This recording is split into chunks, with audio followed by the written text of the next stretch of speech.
En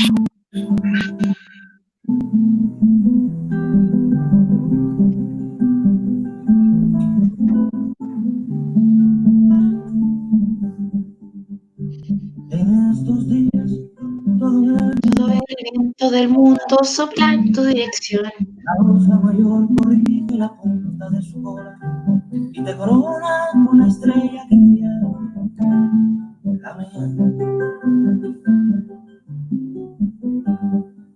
Los mares se han torcido como poco dolor hacia tus costas. La lluvia dibuja en tu cabeza la sed de millones de árboles. Las flores te maldicen muriendo, celosas. En estos días no sale el sol, sino tu rostro. Y en el silencio sordo del tiempo gritan tus ojos. Ay, de estos días terribles, ay, de lo indescriptible.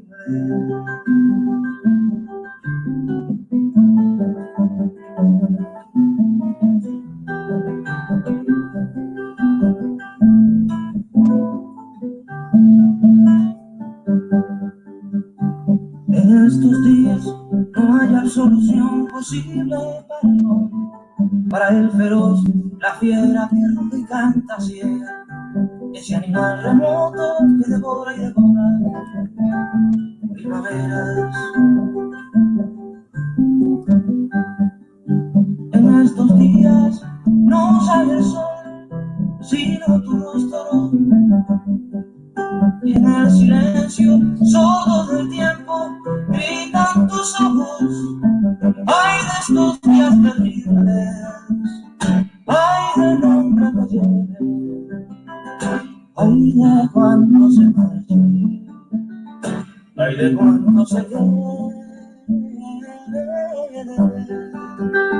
ay, de todas las cosas que hinchan este segundo.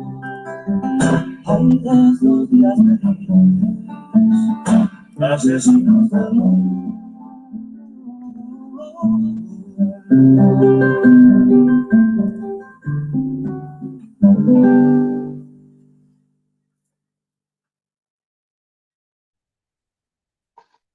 Queridísimo padre, hace poco me preguntaste por qué digo que te tengo miedo. Como de costumbre, no supe darte una respuesta, en parte precisamente por el miedo que te tengo, en parte porque para explicar los motivos de ese miedo necesito muchos pormenores que no puedo tener medianamente presente cuando hablo. Y si intento aquí responderte por escrito, solo será de un modo muy imperfecto, porque el miedo y sus secuelas me disminuyen frente a ti, incluso escrito, y porque la amplitud de la materia supera mi memoria y mi capacidad de raciocinio.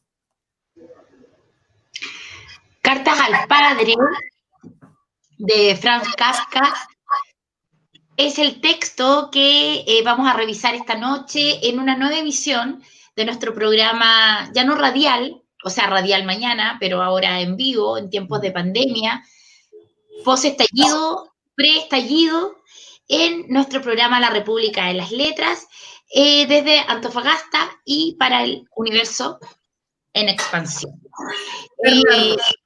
Bernardo, me encuentro con mis queridos republicanos y comprometidos, el profesor Cristian Campos, el profesor Bernardo Cienfuegos, la ingeniera Francisca Navarro. Queremos decir, antes de todo, que no olvidamos, nuestras cuerpas confinadas no olvidan que hoy es 18. Hace un par de meses era 18, nuestras cuerpas lo sabían y andaban saltando por las calles. No olvidamos porque hace 7 meses presenciamos el estallido social, cuyas causas no han sido superadas, que nos han quedado aún mal descubiertos en esta pandemia, porque además hace 6 meses, justo un mes después, comenzamos con nuestro maravilloso club de lectura, que nos trajo de regalo nuestro cuarto republicano, el profesor Cristian Campos, que nos trajo de regalo un grupo maravilloso de personas, con los que seguimos en rebeldía leyendo cada sábado. Ayer domingo leímos, ahora lo cambiamos para el domingo en realidad.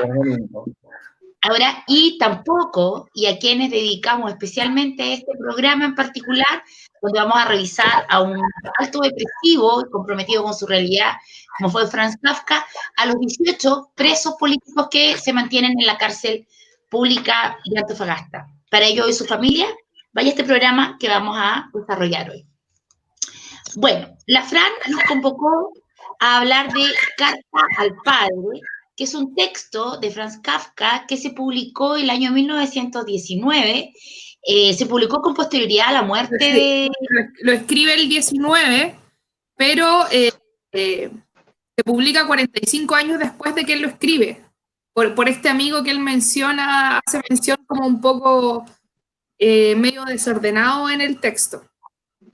Así es. Bueno, lo que pasa es que cuando Franz Kafka muere, deja como toda su producción, que era, que recordar que era un gran insomne, un hombre que era abogado, que escribía de noche, y él le deja todo su escrito a uno de sus mejores amigos pidiéndole que los queme. Entonces, como suele suceder cuando la gente se muere, si no pregúntenle a Roberto Bolaño, genera una producción infinita y esta carta ve la luz, como dice la Fran 45 años después. Franz Kafka es un escritor que nace en Praga, en el Imperio Austrohúngaro, el 3 de julio de 1883, muere en Austria de tuberculosis el año 1924, es un escritor de origen judío que nació en Bohemia, que siempre escribió en alemán, y su obra está considerada como una de las obras más influyentes de la literatura universal.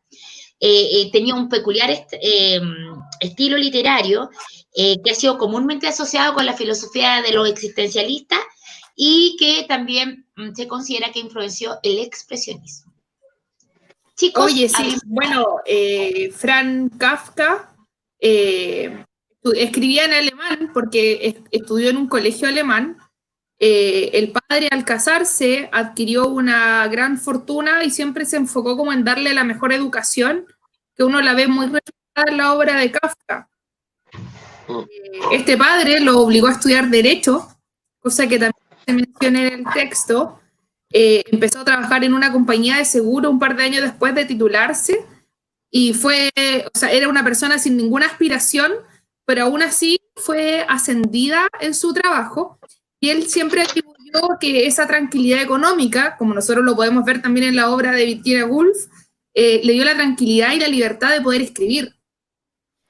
Ya en 1911 ¿cómo se llama? Le encuentran tuberculosis, cae así como en una profunda depresión. Unos años más tarde, ya con esos dejos de este cambio que había tenido rotundo en su vida, escribe esta carta, que es una carta que él le escribe al padre, pero que nunca se le entrega.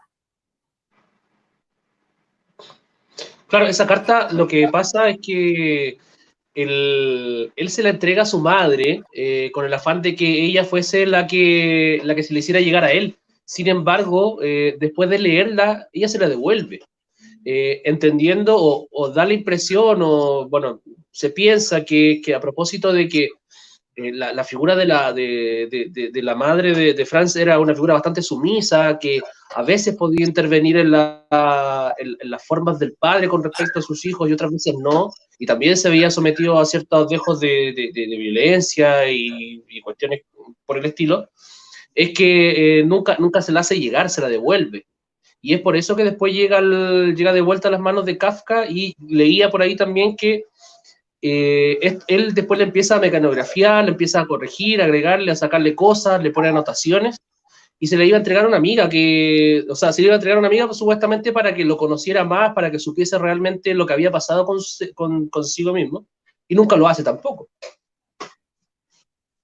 Sí, bueno, la madre también se la devuelve un poco con la excusa de que habían ciertos relatos que no estaban muy apegados a la realidad. Claro. Y bueno, eso suele pasar también, porque de repente cuando uno rememora episodios de la niñez que fueron ocasionales, puede haber esta como transformación de que fue un poco más a menudo, un poco más periódico, y bajo ese concepto la madre se la devuelve a Franz. Claro.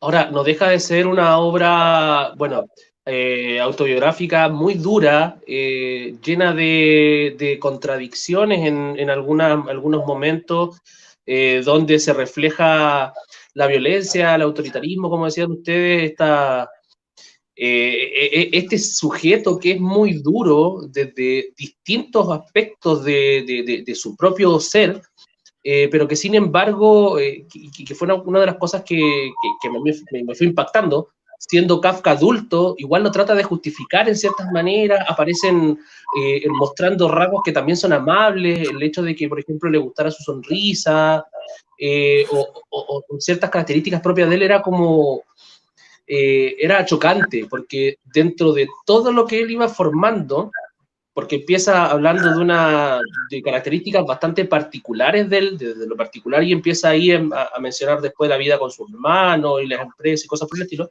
siempre lo muestra como un sujeto muy duro. Y sin embargo vienen estos quiebres de decir, ¿sabes qué? Pero no era tan no.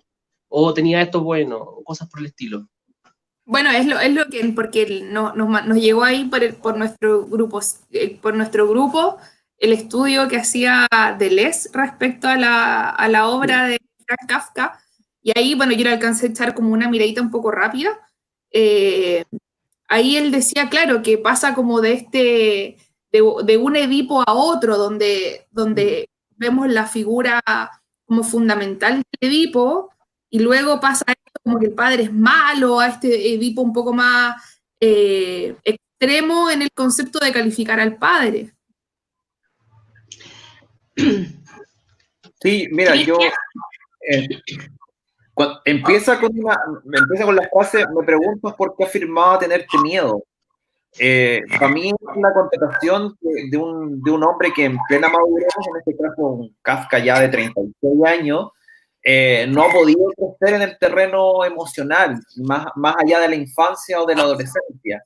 Y la carta lo que hace es analizar punto por punto, a veces con humor, con ironía, pero también un poco como en desahogo, en rebelión, a veces con un tono también como reivindicativo, la relación entre ambos, entre este padre y este padre tan potente, ¿no? y este hijo.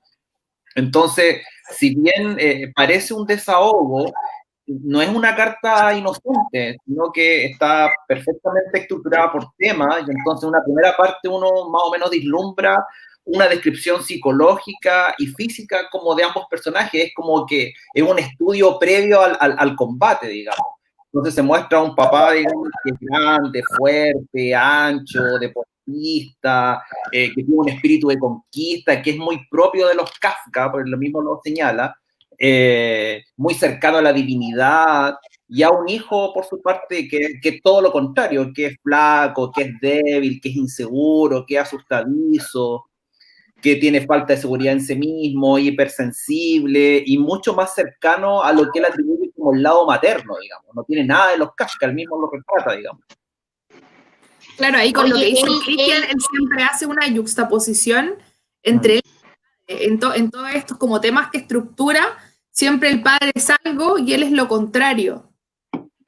Oye, lo primero reconocer, bueno, el estilo inconfundible de Franz Kafka, esta creación de verdaderos espacios conjeturales donde que después, bueno, y que eso constituye una gran influencia en la alta literatura. Por ejemplo, Borges después hace una construcción y trabaja mucho los objetos conjeturales. Estos espacios conjeturales son estos espacios donde el autor somete al lector a una tensión entre esta potencia e impotencia, que es un poco lo que ustedes dicen, o sea, esto de que todo puede ser, pero al mismo tiempo está esta impotencia de no poder ser, entonces ahí da lugar a la conjetura.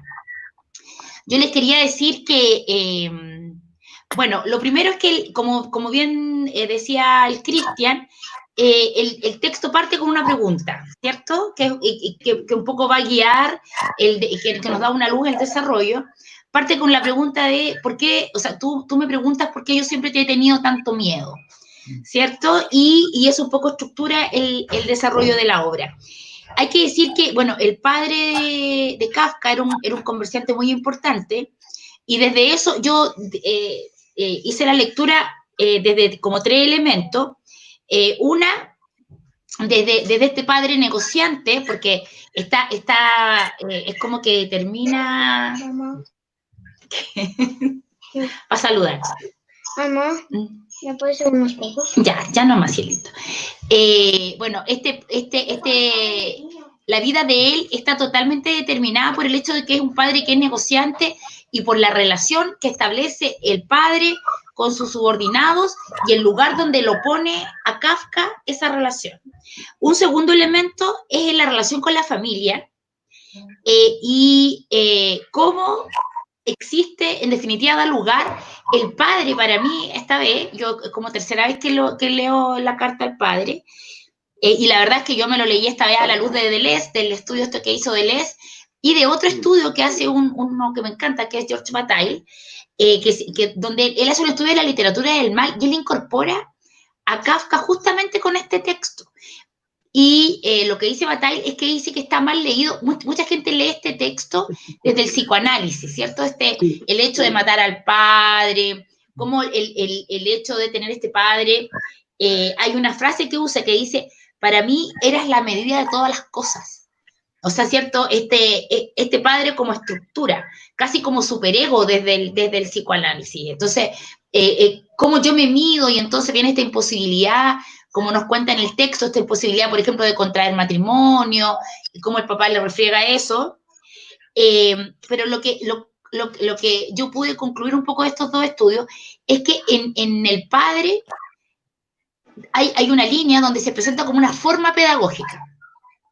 El papá presentado como una forma, o sea, como la educación, que en sí misma, ¿cierto?, está considerada como uno de los actos más arbitrarios en la vida de las personas, porque te forma sentido común, porque es disciplinadora, ¿cierto?, porque forma seres humanos en relación a los modelos que sirve la educación, y cómo entonces a partir de ello hay una suerte de sistema de sumisiones. Es como que todo el rato establece, si ustedes se fijan, no hay un diálogo entre una forma de pedagogía, esto que mi padre siempre me está, aquello con lo que me interpela, y eso genera en mí una sumisión. Es como que así, ahora, eso ahí es donde está el espacio conjetural, porque en el fondo también hay mucha ironía. Igual Kafka, y lo cuenta en el texto, se iba de farra con los amigos, o sea, ok, ya, fui abogado, toma, ahí está, fue un abogado bastante mediocre. Él fue compañero en la universidad de la hermana de Max Weber y fueron muy amigos. Y dice que eso determinó esta cierta tendencia a escribir muchas veces acerca de la burocracia también, como en El Proceso, ¿cachai? Y en otros textos. Pero a mí lo que más me llamó la atención es que yo nunca había visto esta dimensión pedagógica del padre, como escaparse de este análisis psicoanalítico que es como desde donde suele leerse esta obra.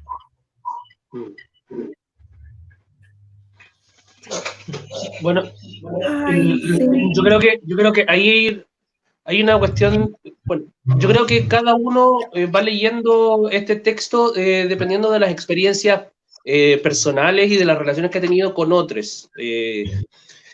Muchas veces esta primera persona que nos va relatando las distintas vivencias que tiene con su padre nos hace empatizar con muchas cosas, y es muy duro porque estamos hablando de que son experiencias de un niño que de una u otra forma es maltratado, y digo de una u otra forma, no es que a veces sí, a veces no, sino que de distintas maneras. ¿Ya? Si bien es cierto, se menciona en el libro que, bueno, el mismo Kafka dice que muy pocas veces lo golpeó propiamente tal, pero sí su maltrato constantemente era psicológico, era minimizarlo, y era justamente con lo que decías tú, Marce, respecto a este tema pedagógico, a querer inculcarle una imagen de hombre, de cómo debía ser como sujeto masculino. Ya, a propósito de justamente que también menciona Kafka, decir que a él lo criaron así, que también fue su formación y por lo tanto se supone que él tenía que seguir una herencia, lo cual evidentemente por todas las situaciones que van pasando y por todas las cosas que le pasan también particularmente a él, no ocurre. O sea, la culpa que tiene por la muerte de las hermanas y las relaciones que tiene con otras mujeres, con su madre, y cómo se va construyendo como sujeto finalmente es que van determinando lo que no va a ser, y lo que no va a ser nunca, y lo que no fue nunca fue su padre. Y eso es lo que lo condena durante toda su existencia a las relaciones con las mujeres, a sus relaciones laborales, una impresión mía, y a todo lo que tenía que ver con otras instancias. O sea, era más fácil para él evadirse de cierta manera que generar los compromisos que lo ligaban a esa imagen de hombre, de sujeto que venía heredado del padre. En ese punto hay como una desilusión lo demuestra, digamos, como una desilusión del padre ante este hijo que es asustadizo, que es frágil, este primogénito, digamos, que no cumple con los estándares de lo que él esperaba, y que obviamente él no podía dar, digamos. Las canciones militares que en algún momento lo expresa, el desfilar, el comer con apetito, así como tragar, digamos, en la mesa, están como esas expresiones ahí. Pues yo siento que este miedo al padre cruza completamente la carta, pero también es un largo inventario de este miedo, pero también de una fascinación, de una admiración, pero también de una repulsión. No sé, pues hay una cuestión, digamos, que cuando se cortan las uñas en la mesa, cuando toma comida y deja un montón de comida en el piso, este padre, están como esos puntos también. No, y lo otro que hay un punto importante ahí también que tocaba Bernardo, que es que este padre, así como que se comportaba al parecer como un tirano en todos los aspectos de su vida, y más aún en el trabajo, tomaba la actitud totalmente contraria de ser muy amable con los trabajadores que tenía el padre, y dicho eso en la carta, él dice que se dio cuenta que muchas veces lo que él escribía estaba basado en el padre, cosas así como que puedo decir cara a cara, y Gregorio Samsa, en la Metamorfosis, era este trabajador con un jefe también muy tirano. Entonces también puede ver que hayan sido muchas referencias en relación al padre. Sí. Oye, hay una... en esta cuestión de lo... Bueno, yo creo que de algún modo... o sea, lo que pasa es que yo quedé con la sensación de que efectivamente la relación que él señala y que uno... Bueno, que él lo señala y que te lleva a esta potencia e impotencia que es muy propio de la literatura de Kafka y por eso es tan influyente como escritor. O sea, todo el existencialismo del siglo XX está permeado por la literatura de Kafka, que no era un filósofo, que era un escritor. Es justamente porque hay elementos, por ejemplo, donde él nos lleva a sorprender con aquello que es absolutamente habitual. O sea, por ejemplo, en eso que contaba el Cristian, no sé, en los modales en la mesa. ¿Te fijas? Él decía, o sea, esta como estructuración, pero que además es algo que hemos vivido todas las personas en la vida. O sea, cómo te tienes que sentar, no sé, por la temperatura de la comida, cómo es que tenés que comerte todo, estas cosas donde en definitiva, y por eso me gustó mucho esto que señala Deleuze, esto de la forma pedagógica en la relación con el padre, porque luego eso mismo tú lo ves replicado, lo que pasa es que es Kafka, ¿cachai? Es Kafka y lo ve todo, y entonces él percibe con una percepción extraordinaria, él percibe esto como una opresión. Y lo otro que te iba a decir es que hay un texto muy bonito, bueno, el texto es muy hermoso, pero por ejemplo, mira, dice, en primer lugar, tú colocas el fracaso de mis tentativas de casamiento en el mismo nivel que mis demás fracasos. En sí, nada tendría que oponer a ello si admitieras mis anteriores explicaciones con respecto a mis demás fracasos.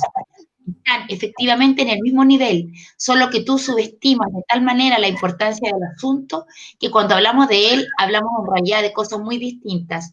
Me atrevo a decir que en toda tu vida no te ha sucedido nada que pueda tener para ti la importancia que tienen para mí estos proyectos de casamiento. Pero hay que decir, bueno, ahí entramos en el tema de que él un poco le atribuye esta imposibilidad de él de contraer matrimonio, pero por ejemplo, siendo Kafka niño y siendo este chico que huía un poco de este padre sumido en la literatura, lo dice en la carta, o sea, la literatura era un modo de generarse un universo que era propio y más libre, y el padre lo perseguía por ser este lector ávido, y después también lo persigue por escritor, o sea, cuando él le entrega sus libros, él dice que siempre recibe la misma contestación, que es así como que lo deje sobre la mesa de luz, ¿cachai? Entonces está esta desvalorización permanente. Ahora, él mismo dice en una parte de la carta que no todo es tan así como él lo cuenta, ¿cachai? Claro, porque en definitiva es un escritor. Claro, ahora, siguiendo ese razonamiento y esa idea es, a mí me refirió mucho también a cómo es la relación del, y voy a meter en un cacho acá, lo sé, pero es como la relación del sujeto latinoamericano con el cristianismo, con la figura de Dios, en ese sentido. Porque es una figura, ¿y por qué latinoamericano? Porque todo el proceso de colonización fue muy duro, desde la figura masculina. Y por lo tanto, lo que nos encontramos ahí es que el sujeto de Dios, la divinidad en sí misma, es masculino, está ligado al castigo, está ligado a la dureza, que te da pero te quita mucho también. Y este constante juego entre dar y recibir, entre el castigo y la omnipresencia, el sujeto inalcanzable, es lo que un poco me refería a lo que pasa con este libro, con esta carta, porque siempre está refiriendo a lo inalcanzable, o sea, de una u otra forma el concepto que en mi cabeza me iba dando vuelta constantemente era la imposibilidad. Kafka, Franz, siempre se sintió imposible de llegar a su padre, y sin embargo lo admiraba, pero aún así se sentía agredido por él constantemente, y por lo tanto estaba esta relación que era tan simétrica que nos encontramos justamente con lo que dices tú, o sea, el afán pedagógico es lo que vemos nosotros desde la Edad Media hasta la colonización, en muchos aspectos desde el cristianismo, lo religioso. Y era enseñar lo que debía ser, cómo debía ser, y si no, eran los castigos que tú estabas sometido. Y justamente como esa estructura me fue apareciendo poco a poco. No sé si tendrá que ver quizás con el hecho de que Kafka estaba ligado, bueno, al judaísmo, era un estudioso, y que también lo menciona en el libro, como su padre, le hace una crítica bien importante, como su padre era un religioso social, o sea que como de las puertas hacia afuera o para compartir en un espacio u otro se relacionaba con estos grupos, a diferencia de él mismo que leía la Torá, practicaba su religión propiamente tal. Por lo tanto, a mí me daba mucho esa impresión de cómo esa imposibilidad, esa distancia se relacionaba también con una distancia desde la divinidad. Sí, sí, es como, es la imagen del padre más que el padre en realidad lo que impide a Kafka desarrollarse como un adulto en el ámbito emocional y afectivo. Es como una sombra que se extiende y que no puede escapar digamos, de su influencia. Hay como tú dices, es como una relación desigual de fuerzas que se extiende toda la vida de Kafka. Sus gustos, sus amistades, sus proyectos matrimoniales van a depender de alguna forma de esta sentencia paterna, de esta ley como divina del padre, este padre que está omnipresente, que está así, que es una figura demasiado potente en su vida, demasiado opresor, o sea, demasiado una sombra que lo persigue. Bueno, pero puede ser también que sea muy propio de la generación, o sea, las generaciones anteriores también tenían muy arraigado esto de complacer a los padres, o sea, se hacían muchas cosas, por ejemplo, ponte tú, se ve mucho en la familia, o incluso actualmente en las familias más aristocráticas, donde los hijos siguen las mismas profesiones que los padres, ¿cachai? Como para continuar esa línea de seguir el camino que ya viene instaurado. Ahora, también lo que se da es la diferencia propia de generaciones, como decía la Franco. O sea, estamos hablando o sea, es como lo lógico, y ahí tenés a Freud llamando a matar al padre, ¿cachai? En esa lógica, que también esta novela, como la primera lectura que se le hace, esta lectura psicoanalítica, y yo creo que efectivamente no tiene que haber estado muy alejado incluso de las vías propias de uno, ¿cachai? Sino que efectivamente, como la pluma y la percepción de Kafka es tan superior, permite estas otras lecturas, que era esta, por ejemplo, la que hacía el Bernardo, porque en definitiva lo que uno ve es en este ejercicio disciplinador que nos suena tan natural, ya no en esta generación, o sea, pregúntale a la Francisca si tiene algún tipo de disciplina. Fracasé en todo aquello, pero... No, es súper... Al contrario, la Fran es disciplinada por defecto. Pero efectivamente lo que hay es una lógica totalmente disciplinadora, porque no hay jamás un reconocimiento del padre hacia aquellas cosas que hace él. Mira, por ejemplo, voy a leer otro trozo porque me encanta el texto. En ese estado recibí, por lo tanto, la libertad para elegir una profesión. Pero era yo todavía capaz de usar realmente una libertad semejante. Confiaba en poder alcanzar una verdadera profesión. La estimación de mí mismo dependía mucho más de ti que de cualquier otra instancia, de un éxito externo, por ejemplo.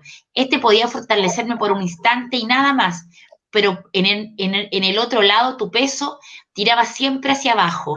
Creí que jamás pasaría el primer grado de la escuela primaria, pero lo pasé y hasta obtuve un premio.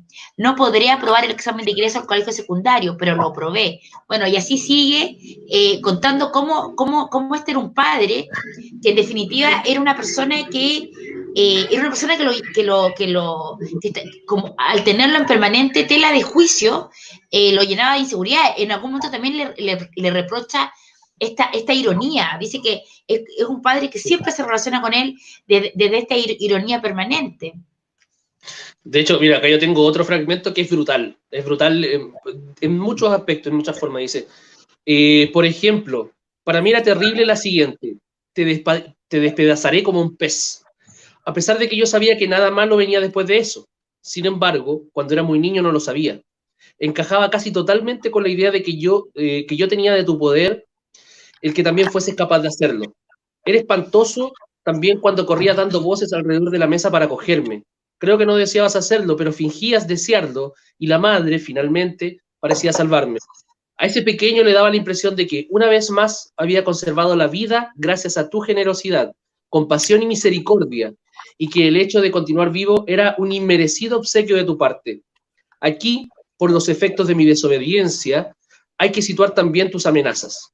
Cuando yo comenzaba a hacer algo que no te gustaba y tú me amenazabas con el fracaso, yo respetaba tanto tu opinión que ese fracaso, aunque quizás llegara más tarde, ya no se podía evitar. O sea, brutal. Pero qué brutal. O sea, estamos hablando... Pero uno se pierde en la estética del texto, ¿no? También. Esta es la manera de fracasar. Nadie claro, fracasa. No, y es terrible porque acá estamos hablando de un niño, ni siquiera estamos hablando de un adolescente o un adulto, estamos hablando de un niño. Un niño, y uno, como dices tú, la pluma es tan buena, es tan precisa, que uno automáticamente entra en la imagen de este niño dando vuelta a la mesa y el padre atrás amenazándole y gritándole cosas, amenazándolo con que lo va a despedazar. O sea, claro. Oye, hay una parte que dice: yo habría sido feliz de tenerte como amigo, como jefe, como tío, como abuelo, sí, incluso como suegro, pero como padre ha sido demasiado fuerte para mí, sobre todo porque mis hermanos murieron pequeños, las hermanas llegaron mucho después y yo tuve que resistir completamente solo el primer embate y fue demasiado débil para ello. Sí. Oye, no, en verdad es terrible, ¿eh? Oye, mira esta parte ya lo encontré así, bueno, porque vamos, esto es pura devastación.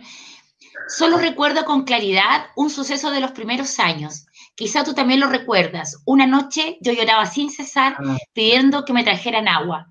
No sin duda porque tuviera sed, sino probablemente en parte para fastidiar y en parte para entretenerme.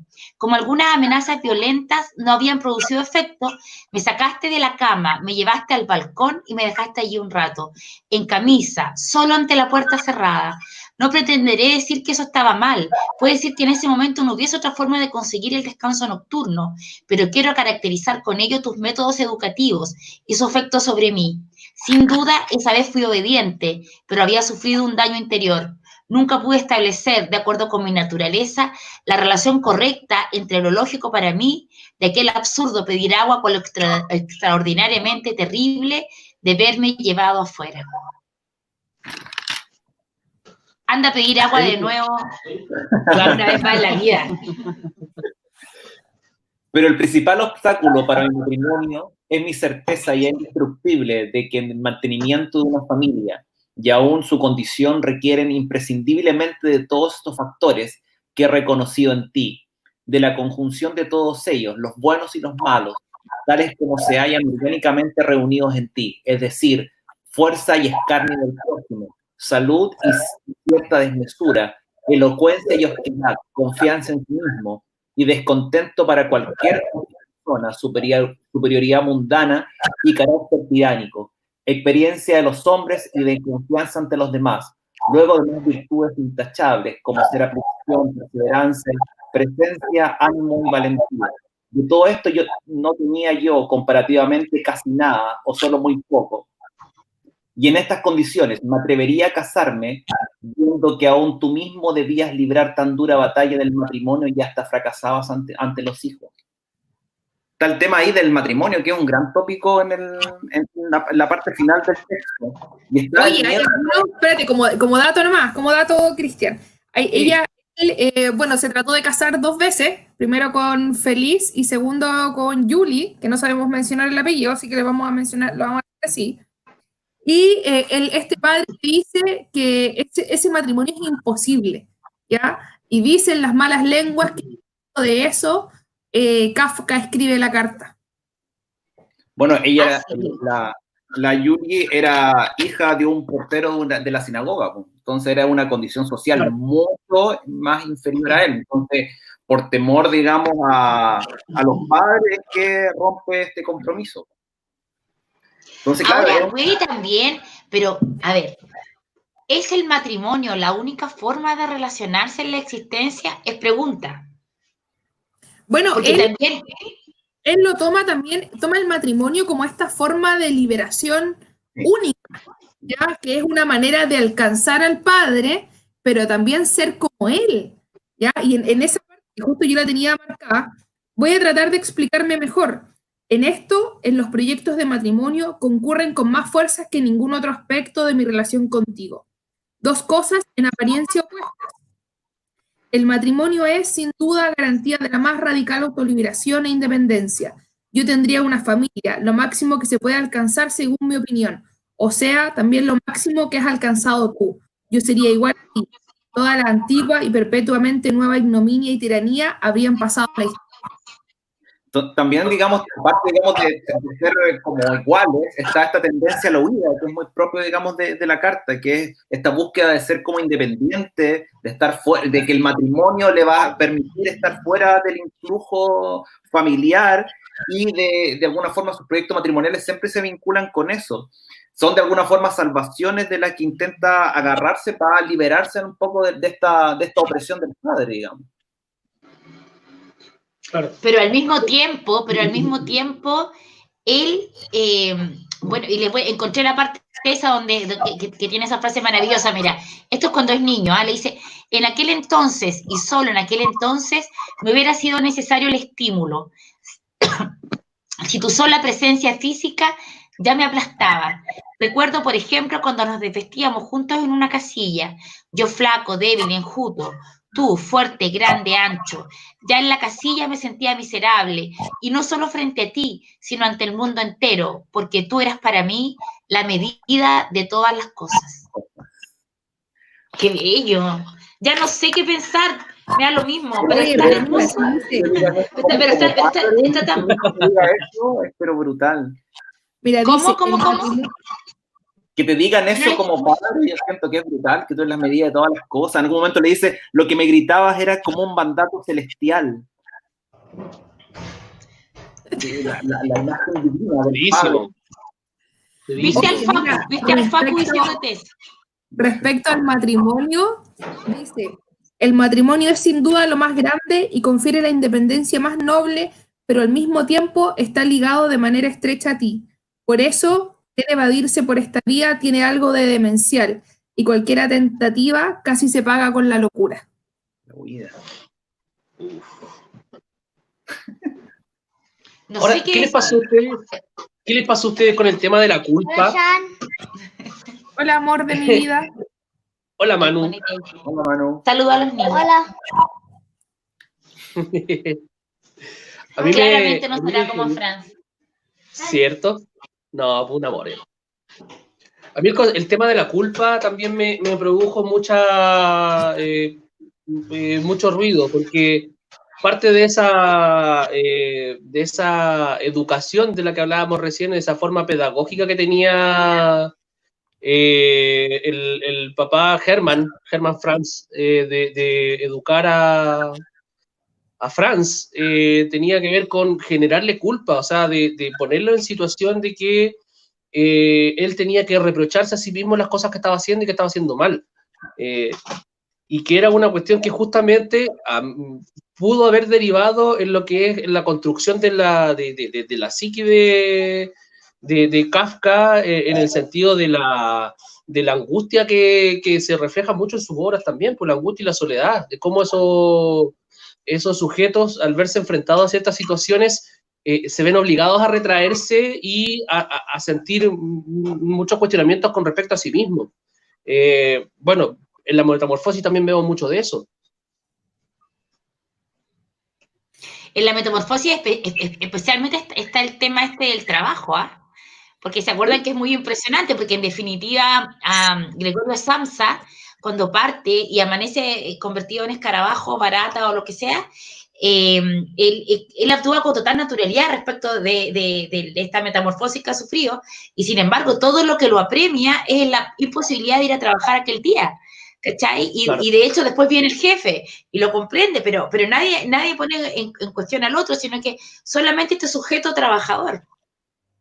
Justamente. A mí me parece súper interesante lo que dice el Bernardo, porque han pasado 201 años de que Kafka escribió esta carta y nosotros aún vemos situaciones donde los padres le inculcan esa culpa a los hijos.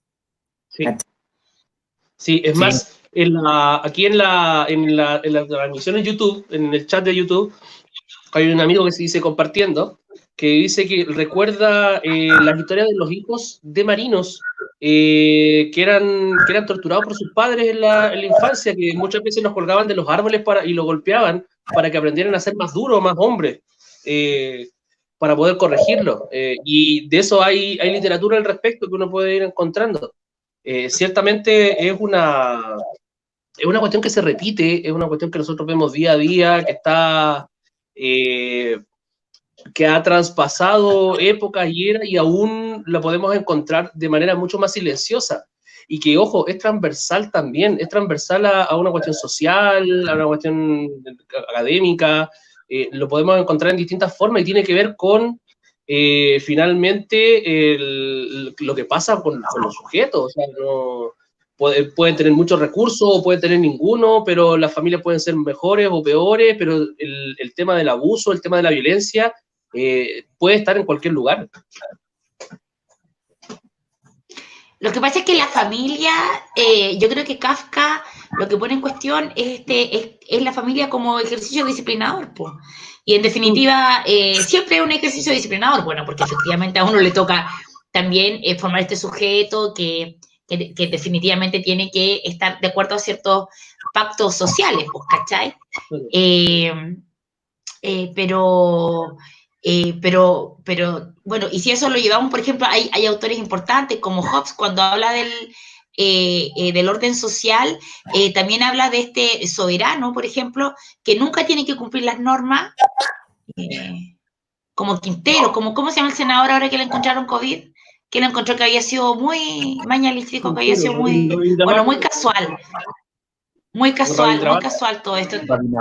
Claro, o sea, esto había sido muy casual, esto del COVID, que se había subido un avión. Estaba pasando y me hicieron la PCR. Comprendámoslo. Bueno, y efectivamente, o sea, yo creo que acá igual hay un sesgo. Yo creo que Kafka justamente marca una época porque es un tipo que que se va a Honduras insospechada respecto de la condición humana, que son extrapolables a situaciones sociales, ¿cachai? Porque este ejercicio, o sea, era un verdadero ejercicio de disciplinamiento. El papá, lisa y llanamente,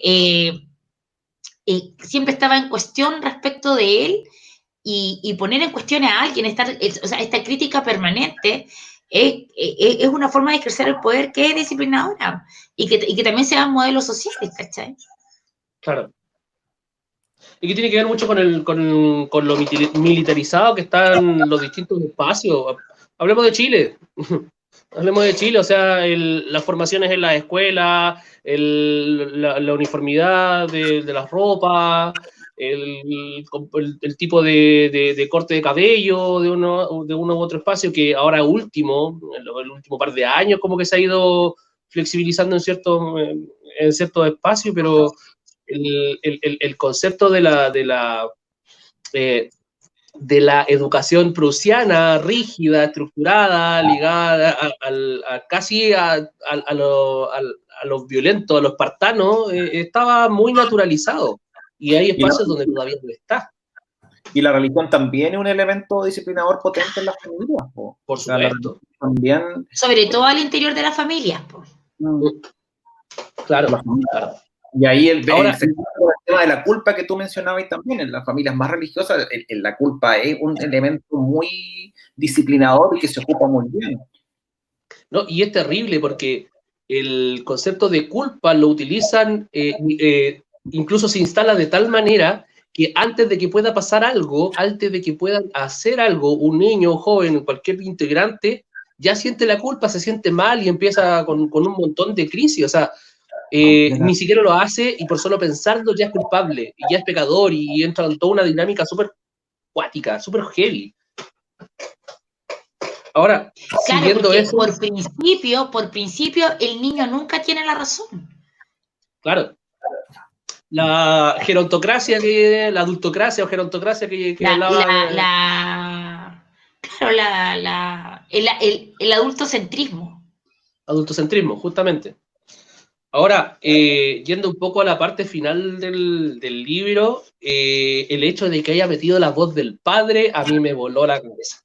Las últimas páginas donde le dedica esta voz a decir lo que supuestamente el padre piensa de él, y donde se trata a sí mismo a través de la voz del padre de parásito, de insignificante, de un montón de elementos más. A mí yo dije, cerremos por fuera, abramos la ventana, tirémonos del balcón. Sí. Un insecto que le chupa la sangre. Eres incapaz para la vida. Eres un parásito. No, o sea, sí, ya no hay salvación, po. No. Es una cuestión terrible. Pero yo siento que en esa parte, cuando él lo trata de parásito y todo, hay como una subversión, y si bien es cierto, le da la voz al padre, hablándolo a él, también pareciera que es la voz de Kafka interpelando al padre, ¿te fijas? Porque en definitiva lo que sucede es que él no puede desprenderse jamás de la figura paterna. Y por eso es que Deleuze lo simula con este Edipo, ¿cierto? Con este de matar al padre y convertirme yo en él y poder ya ser con la madre, que es la base del complejo de Edipo. ¿Cachai?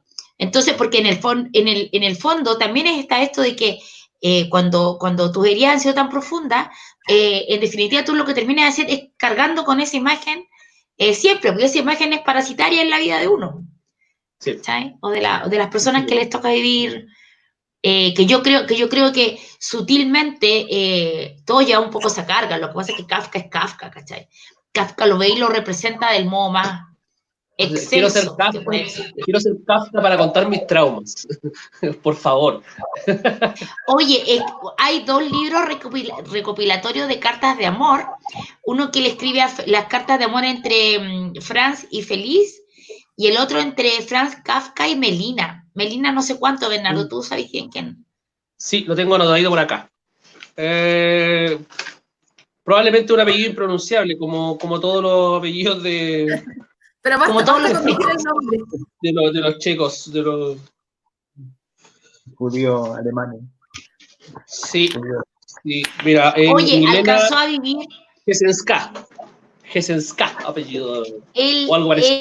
él muere el año 24 de tuberculosis, también fue entre estos grandes hipocondríacos históricos como Camus también y todo, y alcanzó a vivir la Primera Guerra Mundial. Y supuestamente esto también le produjo un efecto súper heavy. Yo ahí, cuando a mí me dicen historia o matemática, como que caigo, pero esto también produjo, bueno, hay toda una literatura de posguerra, o influida Sí, por pues, esta tremenda... Virginia Woolf vivió las 2 guerras y ayer estuvimos comentando a Mishima, también 2 guerras, en el club de lectura. Claro, Sí. claro. Oye, ahora hay algo también con estos tipos que no sé qué tienen con el amor, porque me acordaba de nuestro querido Soren Kierkegaard, ¿cierto? Que también fue conocido por esta relación permanente con Regina Olsen, y finalmente tampoco nunca se casa con ella, finalmente ella se casa con otro, después el otro vuelve arrepentido y todo lo demás, o Borges que termina casándose con la María Kodama, pero dicen que murió virgen.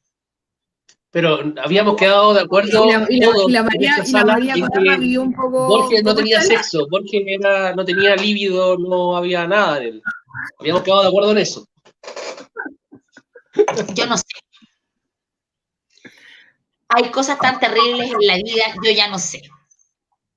Oye, chicos, bueno, hemos estado súper serios, ¿ah? Bueno, porque es 18. Entonces, porque es 18 estamos confinados. Queremos pasar algunos avisitos.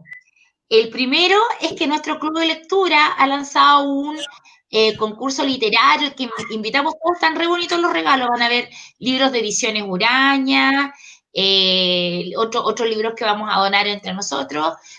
Hay nuestra querida Verónica Moreno va a regalar, bueno, pueden escoger entre uno de un adorno de globos de helio, ¿cierto? Que van a poder escoger. Toda la gente de Club de Lectura, sí a todo, y tienen que mandar, hay artistas que van a estar dando vueltas, y Antofagasta, el tema es Antofagasta después del COVID en 140 caracteres. O sea, escribir un pequeño tweet, ¿cómo te imaginas Antofagasta después del COVID? El futuro era nosotros. Ese es uno. Lo otro es que vamos a estar celebrando el Día del Patrimonio, 29, 30, 31, Día del Patrimonio Rebelde. O sea, al margen de cualquier institución, porque somos rebeldes. Vamos a tener un montón de cosas. Y lo último es que el día 30 vamos a empezar con la primera feria literaria online, cuyo rostro es la Francisca Navarro, ¿cierto? Como dueña de la iniciativa, pero donde está la Como República dueña de la industria. De la industria, como dueña de la industria cultural. Ahora, ojo que es como todo lo que hacemos nosotros, es puro gasto, no tiene financiamiento de nadie. Así que todos nuestros invitados van a ser, por supuesto, gratis y todo gratis. Bueno, y hacemos un llamado a las editoriales, vamos a linkear en la página de la toma a las editoriales, vamos a, qué sé yo, bueno, y vamos a tener invitados, por supuesto, nuestro querido Alberto Mayol va a estar lanzando el Big Bang con la Fran, vamos a tener historiadores, hay escritores, vamos a estar copuchando de literatura. ¿Ustedes, chicos, chiques? Ay, no sé por qué leemos estas cosas, en realidad. ¿Sabes qué? ¿Sabes qué? Yo no había quedado tan depresiva después de leer el libro, pero conversar con ustedes como que me hizo ir un poquito más al fondo. Oye, sí, ya estuvimos particularmente serios. Sí. Sí, es extraño porque las últimas veces que nosotros leímos a existencialistas, leímos a Kafka o cosas por el estilo, nos terminábamos riendo mucho. Ahora estuvimos muy serios, no sé. Yo creo que el encierro nos está pasando la cuenta. Las cuarentenas están pesando, y sobre todo en días como hoy, en días que son bastante significativos para todos. Oye, hay hartas campañas que se están realizando. Nosotros mañana vamos a hacer una rápida recolección de cosas porque vamos a ir en apoyo a un incendio bien grande que hubo. Hay gente que está organizando con canastas familiares y todas aquellas cosas que debe hacer el Estado, pero no lo hace. Entonces, bueno, la gente de la sociedad civil, ¿cierto? Está como bien apoyando. Chicos, últimas consideraciones.